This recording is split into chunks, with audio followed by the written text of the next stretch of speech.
will not rest.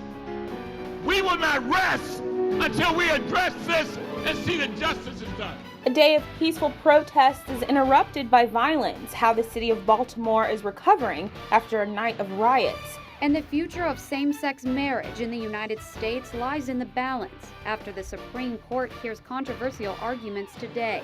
What to expect in the coming months. Next. And the death toll continues to rise after a massive earthquake strikes Nepal. We'll have the latest on aid efforts and tell you how you can help. Stay tuned. UATV News starts right now.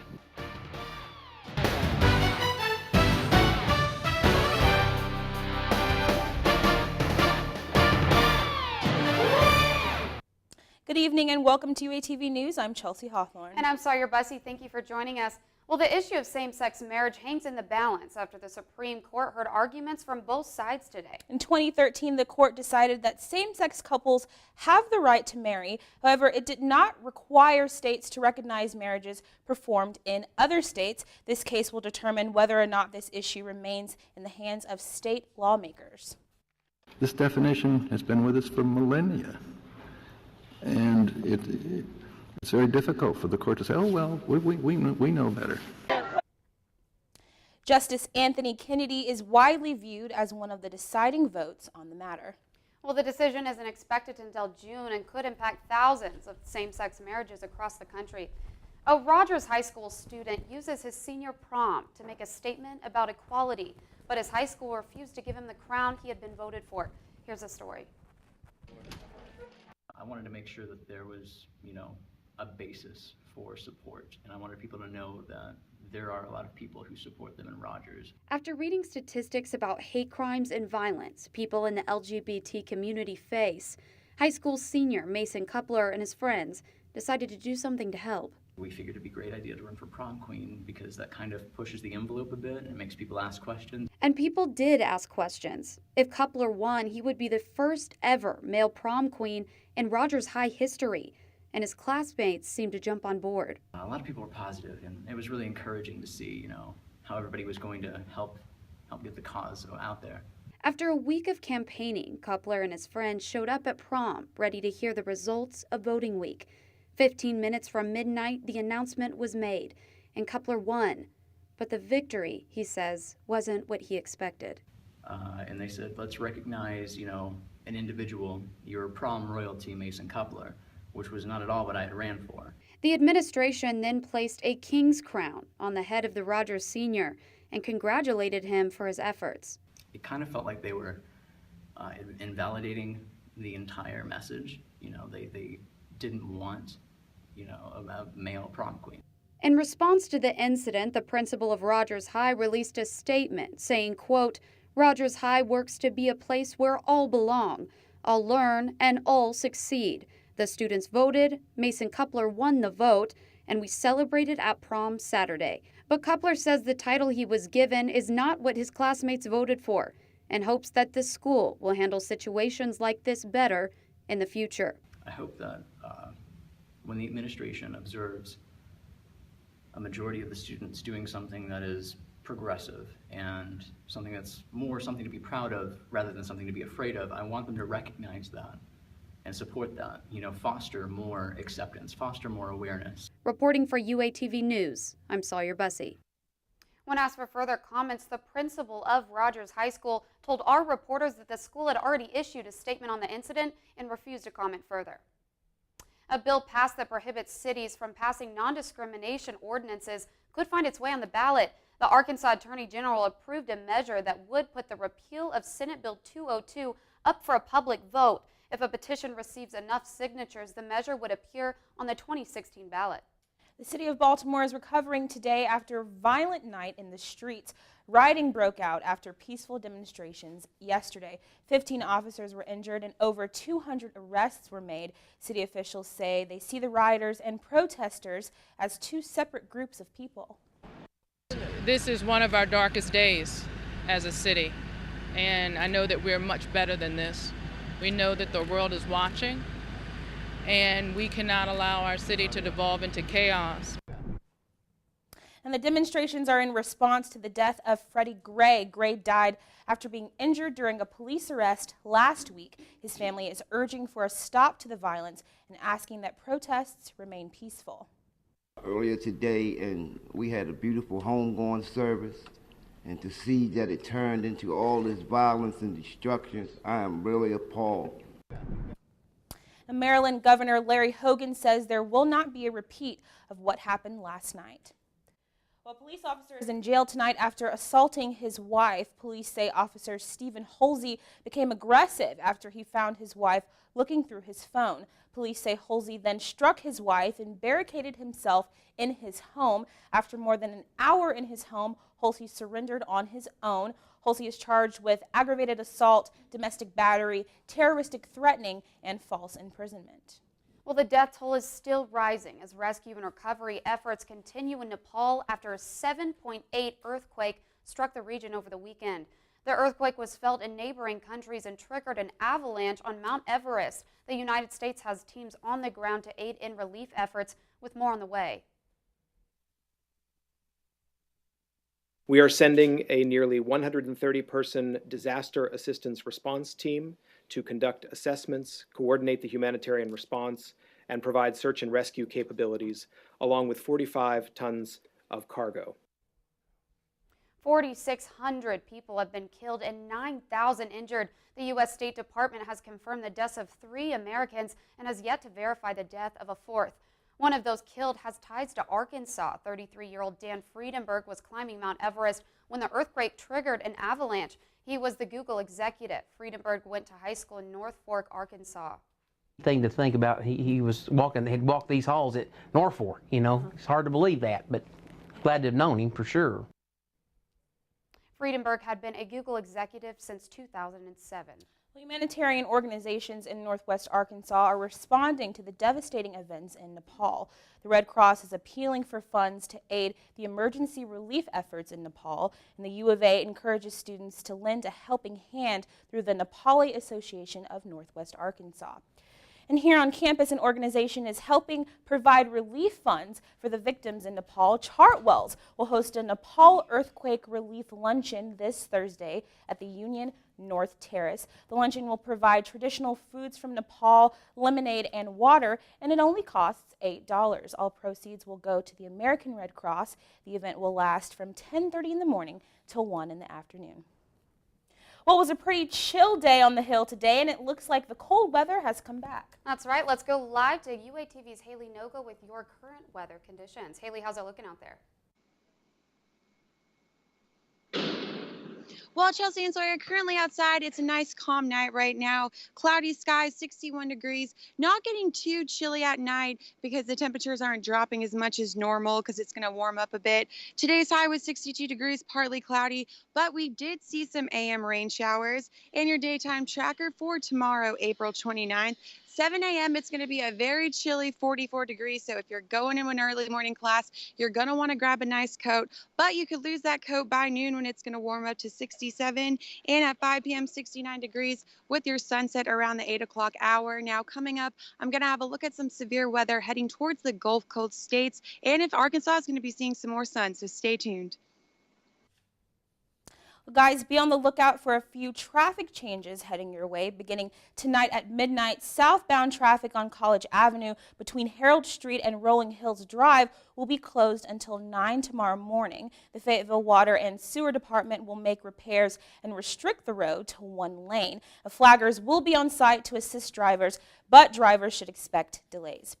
And drivers will also face delays on Razorback Road starting tomorrow. Construction crews are set to begin paving the southbound lanes between Martin Luther King Boulevard and Nettleship Street. Now, Nettleship and Mitchell Street will also be paved during this time and closed down. No timetable has been set for the northbound lanes to be paved on Razorback Road or Leroy Pond Drive. And the Razorback Transit will operate during its normal hours for Dead Day this Friday. Changes to their schedule will only be seen this Saturday with reduced service from 7 in the morning until 10:30 at night. Transit will return to their usual services for finals week with night routes ending May the 8th.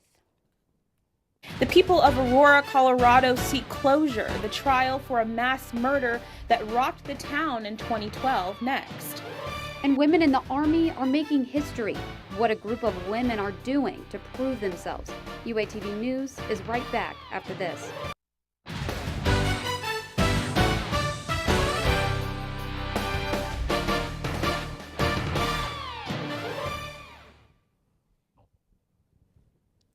The trial for the midnight shooting back in 2012 is underway. Opening statements started Monday in Aurora, Colorado. James Holmes is accused of killing 12 people and injuring 70 others during a midnight showing of The Dark Knight Rises. He faces 165 counts, including murder and attempted murder charges. Holmes is pleading not guilty by reasons of insanity. 2 psychiatrists interviewed the defendant a year apart from each other. Both of them say the same thing, that guy was sane when he tried to murder all those people in that theater back in July of 2012. Will face the death penalty if he's convicted on all counts against him. Some of Iran's revolutionary patrol boats shot and took over a commercial cargo ship this morning. The boats contacted the cargo ship and directed it to divert further into the Iranian waters. When it declined, the Iranians fired and eventually boarded the vessel. There are no Americans aboard, but the U.S. Navy patrol ship and aircraft are headed over to keep watch. It's one of the hardest programs in the military, and for the first time in history, an Army Ranger class includes women. The training is being held at Fort Benning in Georgia. For the first time, women joined 200+ men for this elite school. 19 females passed a 2-week training course to even get a shot at making it to this point, the Darby Queen obstacle. As of now, 8 are still standing. Secretly sense of pride, and I say secretly because we can't really cheer these females on, but it's definitely a humbling experience to kind of sit back and get a chance to see these women come through. No standards have changed to accommodate women in the program. If and when these women finish the 61-day Ranger School, they receive a Ranger tab, just as the men would. But their options after that are still being assessed. Tyson Foods is the latest chicken company to phase out antibiotics in its poultry. Tyson says it hopes to remove all human antibiotics from its chicken over the next 2 years. The concern is that the use of antibiotics to treat sick chickens is making the medicine less effective in humans and contributing to the spread of drug-resistant bacteria. Apple shares opened at a record high this morning after posting one of its best quarters ever.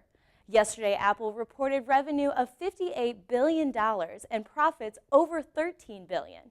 iPhone sales are way up, and the buzz building over Apple's latest gadget, the Apple Watch, means the company is likely to see an even bigger boost in revenue. Another company making its billions is the NFL, except the NFL is going to start filing for taxes. The individual franchises have always been taxable, but their club fees to the NFL haven't.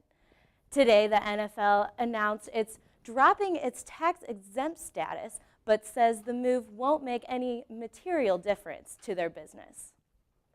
That's what's happening around the globe today. I'm Megan Bedenikovic. Construction at the Greek Theater is wrapping up. We'll tell you when you'll be able to enjoy one of the campus favorites next. And coming up, I'm going to have a look at whether or not Arkansas is going to be seeing this beautiful sunny weather for the rest of the week, so stay tuned. We'll be right back.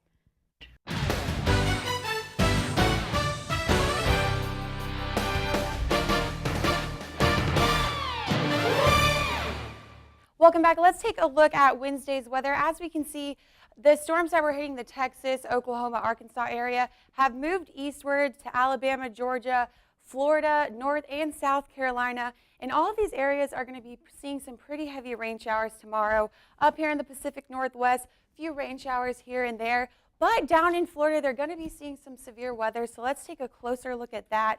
They're going to be getting hit with some severe storms tomorrow. Northern and central Florida are going to be seeing these storms, and they're going to bring some high wind gusts, some damaging wind gusts, which can bring some tornadoes, a lot of large hail, heavy rainfall. which could cause flooding off the coast and some possible tornadoes like I mentioned earlier. And the storms are going to sweep in late day afternoon, and they're going to hit this area all throughout the night. And taking a look at the temperature change, we can see the rain has cooled down the temperatures also a lot in the areas that saw some rain, Arkansas, Texas, but all across the United States that didn't see any rain, their temperatures have actually warmed up 16 degrees, and they're going to continue to rise. Taking a look at your current temps across the U.S., pretty decent temperatures throughout. Up here in the Pacific Northwest, 58 degrees. Texas, the areas that saw some rain, a little cooler in the 50s. Arkansas is going to start cooling down to the 50s, and areas here in Florida, 77, 83 degrees. But those temperatures are going to drop as those storms hit, and with a lot of this storm comes a lot of humidity. So let's take a look at our humidity map. We can see here in East Texas, 75, 80% humidity, and that's because as these storms move out, they're going to bring a lot of humidity as temperatures rise, and that's why it feels all muggy and a little sticky outside. And taking a look at temperatures across the state of Arkansas, 62 in Fayetteville, 61 in Fort Smith, 55 in Mena, so pretty decent temperatures throughout. Like I said earlier in the show, temperatures at night aren't getting too chilly, and it's going to continue to remain this way. And coming up, I'll have a look at your 5-day forecast, so stay tuned. Opening of the iconic trail system in northwest Arkansas is set for this weekend. The trail system will run from Fayetteville to Bentonville, spanning 36 miles long. The grand opening will be host to a ribbon cutting ceremony, local food vendors, and many other activities. The event will be held May 2nd from 11 to 5 at the Shiloh Square in Springdale. Well, hundreds of cyclists came to compete in Fayetteville over the weekend. The Joe Martin Stage Race is part of both professional and amateur competitions. This year marked the 38th anniversary of the amateur races. This weekend was also the 13th year the event was on the national race calendar and its first time on the Union Cyclists International America Tour calendar.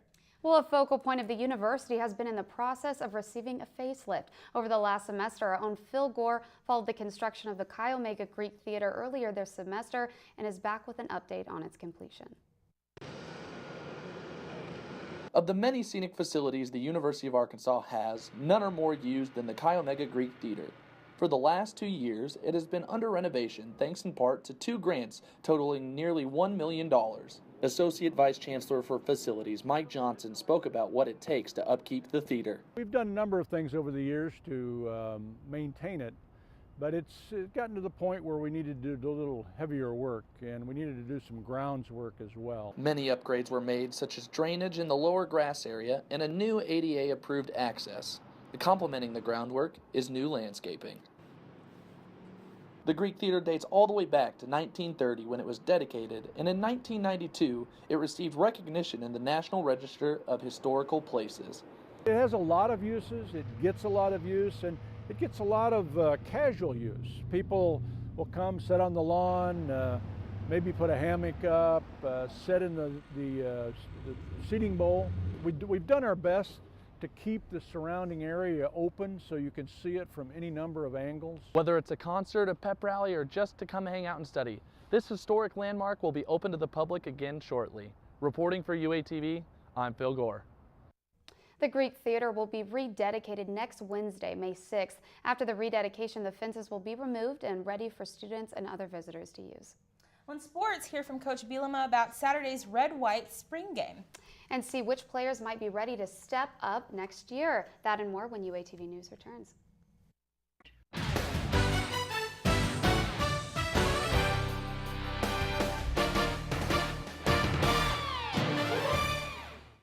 Razorback track and field athlete Omar McLeod added yet another title to his trophy case this afternoon. The sophomore was named SEC Runner of the Week as announced earlier today. McLeod currently is the NCAA season leader in the Arkansas school history record in outdoor relays. As if his accomplishments weren't impressive enough, McLeod is also the number 3 in the world for relays for 2015. You know, again, there'll be a wide range of competition. You see a lot of great athletes. You're going to see a lot of fast races. It's really uncanny, the type of teams that we can bring in here week in and week out. head coach Chris Bucknam is impressed with the talent here at Arkansas and with teams in competition as well. Razorback track and field is closing out the season on May 14th through the 16th at the SEC Outdoor Championships in Starkville, Mississippi. Staying on the track, women's Razorback track and field is continuing to make a name for themselves after seizing the NCAA championship title.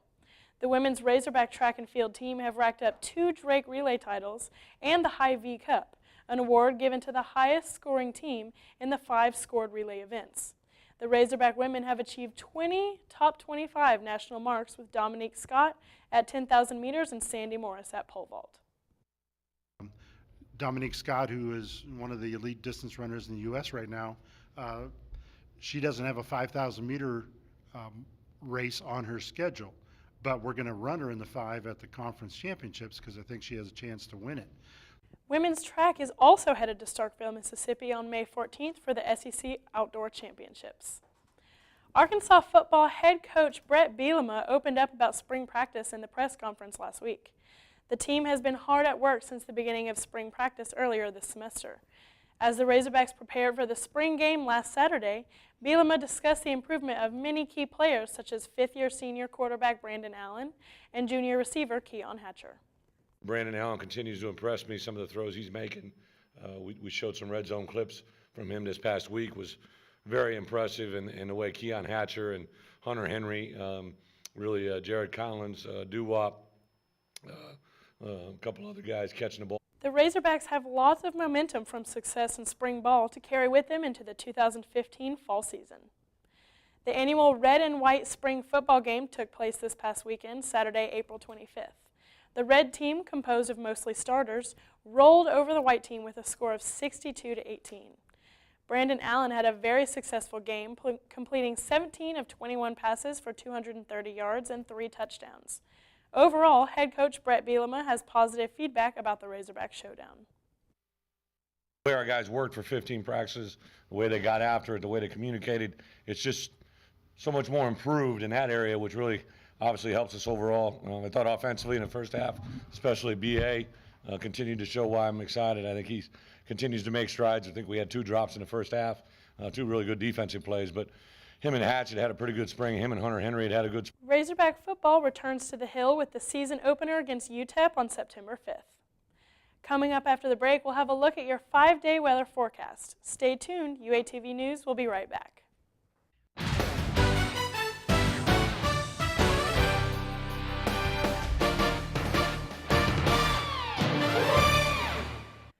Welcome back. Well, good news. Arkansas will be seeing some more sun in the next few days. Wednesday, a high of 71. Thursday, a high of 73. And as we can see, 70s throughout the week. Nice sunny skies. No more rain for now. So let's just enjoy this sunny weather.